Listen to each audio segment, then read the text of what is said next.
All right, so this is our second section in Module 8, Ideologies of the 19th Century Politics. And we're going to look at socialism of the 19th century. All right, so if you talk to people about socialism today, they're probably going to have two very different views on socialism. They're either going to fall into the camp that sees socialism as, the new slavery. They're going to think that it's the worst thing that ever happened to the earth, or you're going to find people who kind of like the ideas of socialism, and they're the other camp, right? And they see socialism as the radical idea of sharing. So certainly our current attitudes towards socialism are certainly kind of mixed in the United States. But just like with liberalism and conservatism, we have to kind of take everything we know about modern socialism and kind of chuck it out the window initially. Because we're going to be talking about how socialism really took its form in this context of the 19th century, in the 1800s. Now, the definition that we kind of use for socialism is kind of community ownership of the means of production with the goal of reducing inequalities of income, wealth, opportunity, and economic power. Basically, it's radical sharing. All right, and so you kind of need to unpack that for a second here. So what we're talking about is who controls the way that things are produced. And so they're saying, hey, society should. So let's use the example of like making a T-shirt. So the old way of making a T-shirt is basically you're going to create a company and you're going to go about finding the best deal that you can on cotton fibers. And then you're going to buy those cotton fibers and you're going to pay somebody to turn it into thread. And then once you have the thread, you're going to pay somebody the cheapest that you can find, a factory that's going to turn that into cloth. And then you're going to have somebody that's going to cut that cloth and then you're going to sew it together and finally you're going to have a shirt. And that's a lot of different steps that involve several different companies, several different people get involved. Money gets spread out amongst everybody. And this is... before the Industrial Revolution, you had craftspeople that worked with their hands to do each one of these steps. And then by the time you get to the finished product, the person who actually paid for the cloth and then sewed the shirt together, they get to sell the shirt based on all the money that they spent trying to put it together, right? And so now what we have is factories who are going to make the shirts. And you're going to bring the cotton fibers to the factory. They're going to be put on a mechanized spinning wheel to make the thread. The thread's going to go into a loom to make the cloth. The cloth is going to go to the cutting floor with a machine probably automatically cutting stuff. And then you're going to have somebody working a sewing machine putting it together, and you're going to do that all in one place. So the factory owner is basically going to cut down his cost from having to pay each individual person for each step to one step. And the factory owner is going to get very rich doing this. The people who are not going to make as much money are the people who were actually doing all the individual jobs before, because now they all work in one spot, they're all paid by one person, they're all set on a certain wage, and they are not going to get any of the profit from the finished product. They're going to work as a wage. So before, they're sitting here, they're each individually making a finished product, selling that finished product. Now, the only person making money off the finished product is the factory owner. And this is a system that we kind of have today. This is the capitalist system with factories and industrialization and all of this. And so whoever controls the means of production controls the profit. Whoever has the tools and whoever controls all of the things that go into making a shirt, that's who's going to make the biggest profit from those shirts. And that's going to be the factory owner. If the workers on the factory floor pulled together and said, hey, we want a share of the profit, then that was usually met with violence, kind of very, very pushed back against.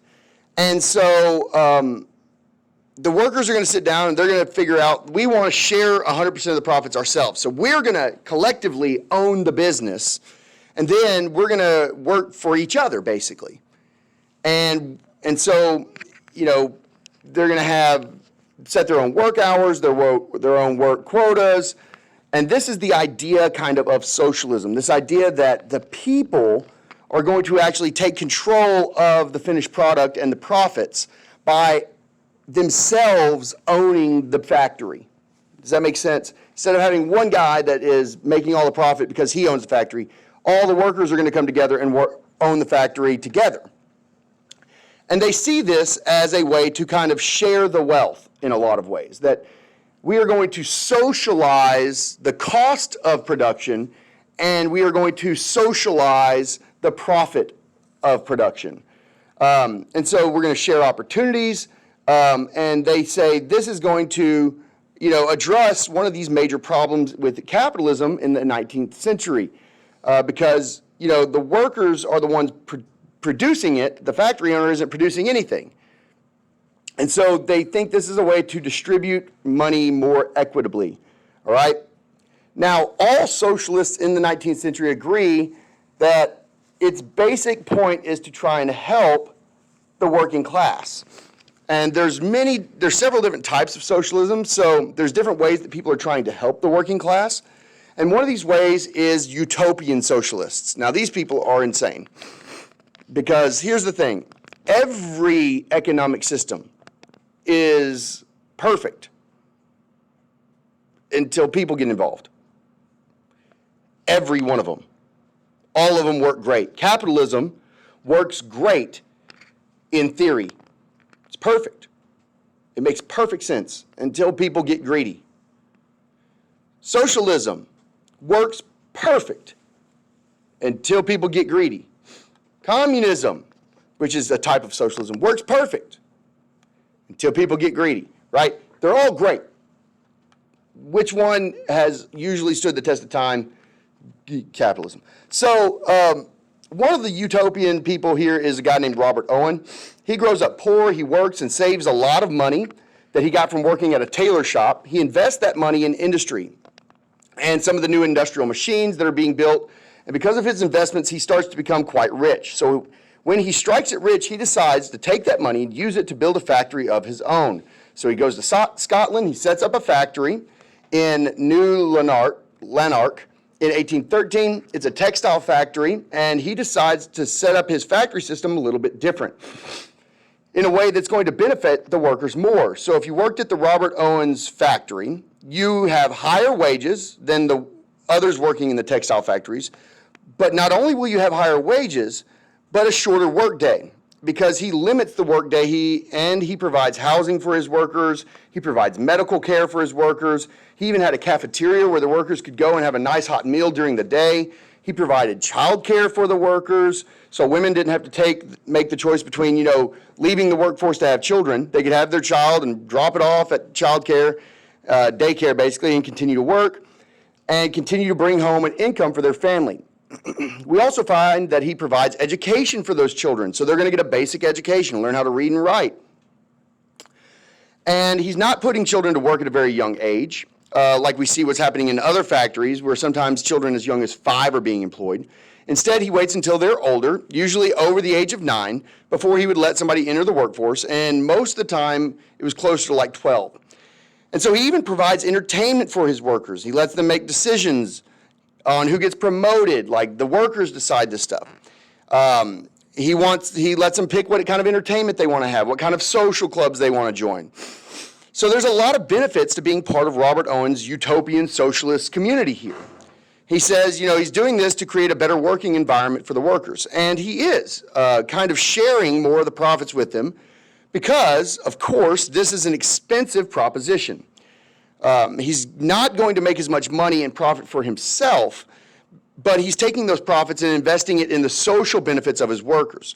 So this gives him a little bit more equality and opportunity, but there's problems with this. Number one, it's pretty small group. Owens is able to employ about 1,500 workers, and that means that there are the vast quantity of the working class, can't be employed by Owens, right? Because you can only do this at scale. He could afford to do it because his business was small, relatively small in comparison. He couldn't take that. Let's say all he made was T-shirts. You can only sell so many T-shirts, right? You're only going to be able to sell so many, which means you're only going to be able to apply this kind of factory system to small groups. And it's really hard for him to convince other factory owners to do what he has done because he himself is making far less money. He is taking all the investment risk, and then he is going to, make less money than he could. And, most people are selfish and prideful, and they want to be powerful, and they see money as the way to be powerful. And so that's not very appealing to most people. He just kind of had a different way of seeing things. And like I said, all of these systems work as long as the person in charge of that system is not a greedy, terrible person. Just kind of like absolute monarchy. Works great if the absolute monarch knows what they're doing. But as soon as you get somebody who doesn't, and they get greedy and they start saying, oh, we're going to take more profits, then that kind of falls apart. And so, he gets invited to go to the United States to set up a similar factory system here. He travels to Indiana and tries to set one up in New Harmony, Indiana, but there the experiment goes terribly wrong because that's not the system that people were used to. Changing people's minds is very difficult. And the workers start fighting amongst themselves over religion. It tears this community idea apart, and eventually the factory goes under because it can't make any profits whatsoever. We start seeing this utopian socialism is trying to benefit the working class by giving them a better working environment and investing a lot of the profits into them. But when people get selfish and self-involved, it falls apart, okay? There's a lot of problems that can happen there. Another form of socialism is state socialism. We see this form of socialism being practiced during the French Revolution of 1848. Yes, they have another one. So we leave off our discussion with France after the 1830 French Revolution. And one of the points that we had earlier was, the legacy of Napoleon and the political confusion. And we see that now. And so the French Revolution of 1848 is happening. And they had kicked out the absolute monarchy, created a constitutional monarchy under King Louis Philippe. Problem is that when we believe, they start to believe that a constitutional monarchy is not implementing the full principles of liberalism, like he's not expanding voting rights, he's creating some tensions by not allowing a lot of political discussion. So when the middle class individuals didn't have the right to vote, they get together to discuss politics. It caused them to decide to launch another revolution.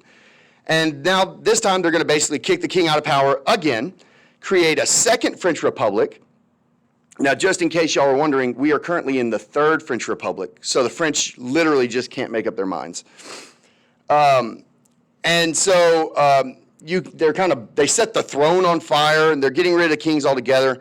Now, they don't kill the king, but they do kick him out of power, create the French Republic. Now, the government that forms in the Second French Republic has people from the middle class in it. And it also has a lot of people who are socialists. And they decide to implement state socialism in Paris in the summer of 1848. They set up government workshops, and the idea here is that workers can sign up to be part of a government program. The government is the one who owns the factory, so the government is going to own the means of production. And because it's the government, they're going to pay the workers a little bit better. Not only that, but if there isn't enough work, they're going to send people home but still pay them money. Not as much money as if they're working, but still give them some money. And it's called, a salary of inactivity.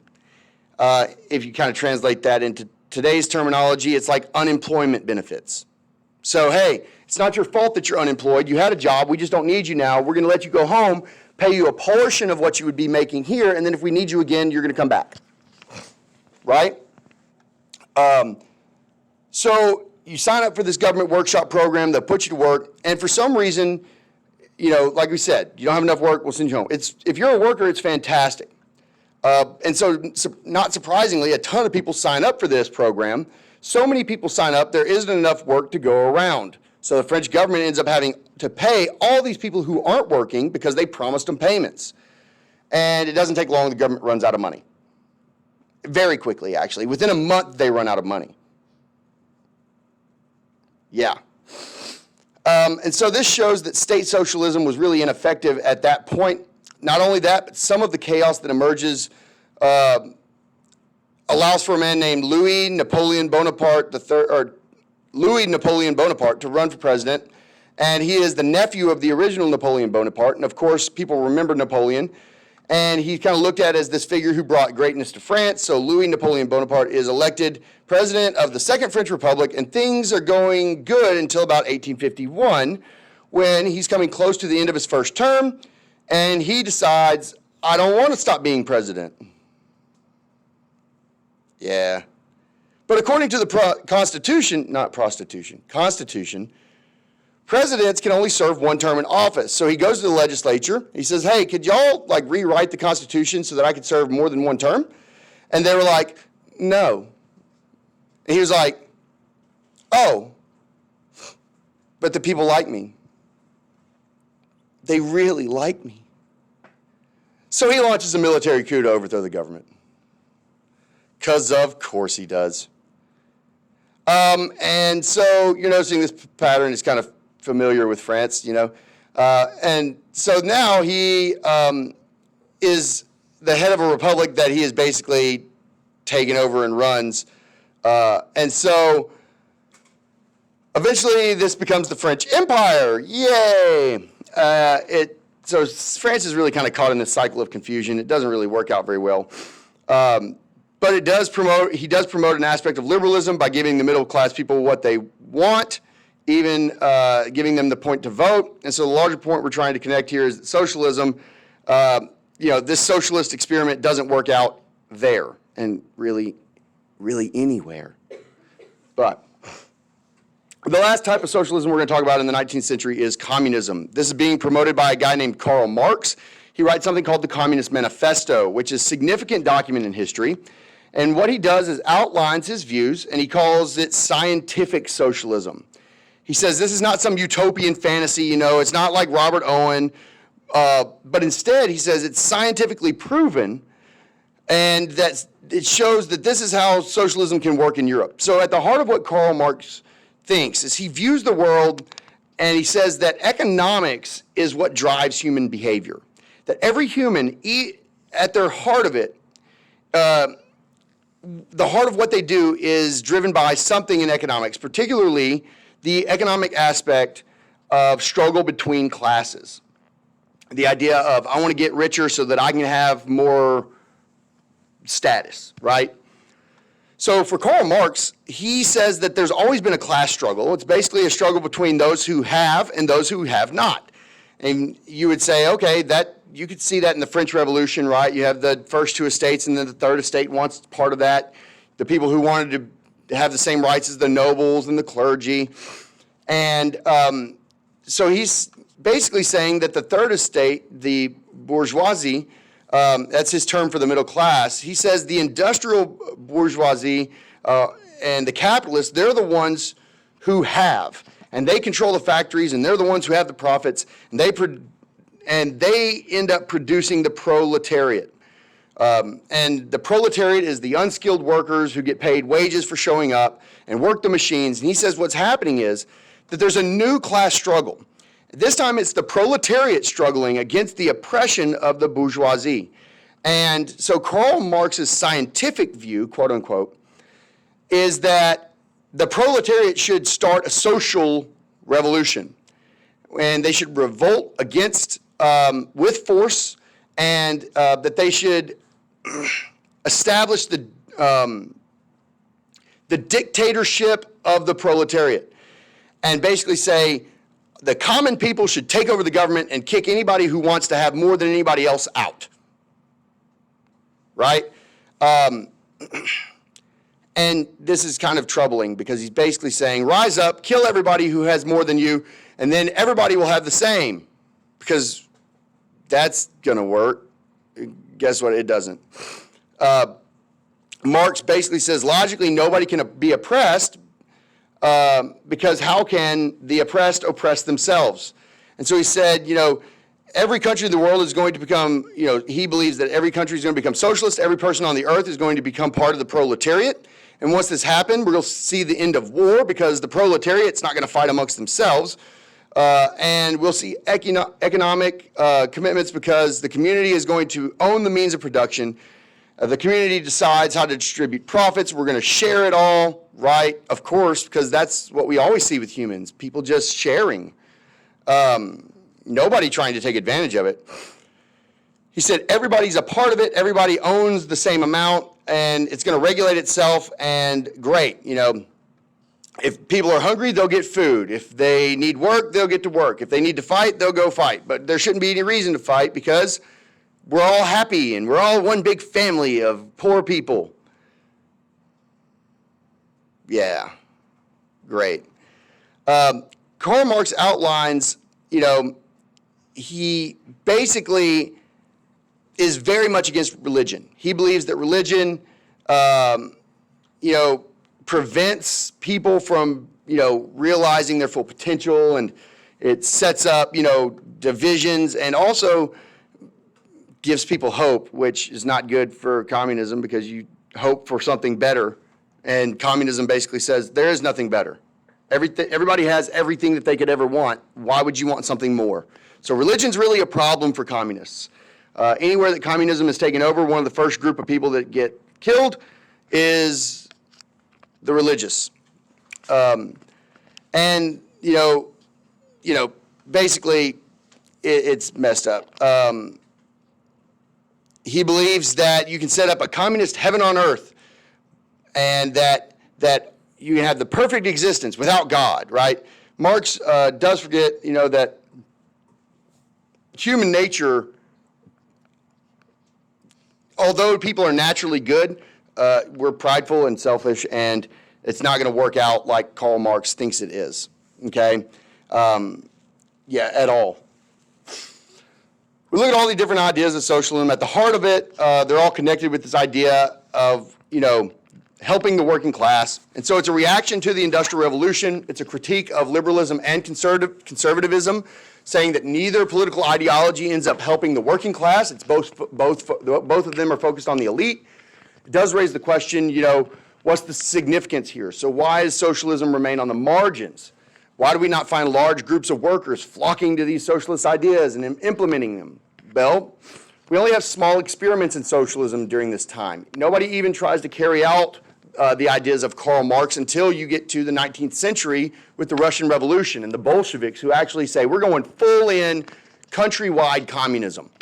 And so you could argue that first, the social experiments that carried out by like Robert Owen, they're going to fail due to scale.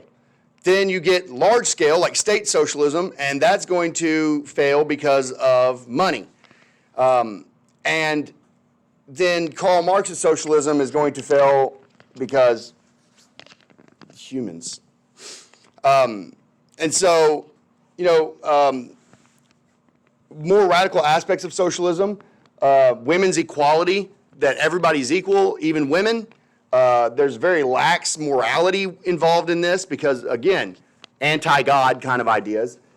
This is going to lead to accusation that socialists are anti-Christian and that they are trying to overthrow the Christian order of the world. And this is well-founded, actually, because Marx is a straight-up atheist and thinks religion is bad for people. Gradual social reforms lessen the need for severe social change. So socialism to replace capitalism is not really going to catch on. Even today, most countries that are socialist, are communist, except for North Korea, even China came around to the idea that you have to have some form of capitalism because there's just no incentive in communism to get better, to invent new things. There's no incentive. You come up with a product, you invent it, you do all the thought work, and then the government says, that's mine. You get no extra profit because you did that. Where's the incentive to do anything? So capitalism gives incentive. And so even today, most communists have realized, that's not going to work. The only way it works is if you do what North Korea does, is basically shut your entire population off from the rest of the world and make them think nothing exists outside your country. Everything outside your country is worse than it is inside your country. Because then you don't know how bad it is inside your country. You think communism is working, not because it's working, but because you're being told that everybody else is not using it and they're miserable. So in comparison to what you know, you're doing great. You're like, I'm hungry, but I mean, at least I'm not in America where they have to eat babies, right? Yeah, in comparison, I'm hungry, but I don't have to eat children. I got a little bit of food. You know, and sometimes people just starve. That's just part of it, you know. Millions of people starve all over the world in America. We just have one or two, you know, on our street. You know, it's not that bad. It's great here. That's really the only way communism works from a wide standpoint there. Conservatives do end up beating a lot of these socialist revolutions, okay? Conservatism wins out in a lot of ways. And so it's really important to kind of understand. But these ideas are going to make an impact. They are still making an impact, right? China is a communist, but they have implemented capitalism, aspects of capitalism. Russia, USSR was as communist as you could make it and failed, utterly failed. It doesn't work. It just doesn't work on a large scale, okay? And that's going to bring us to the end of socialism.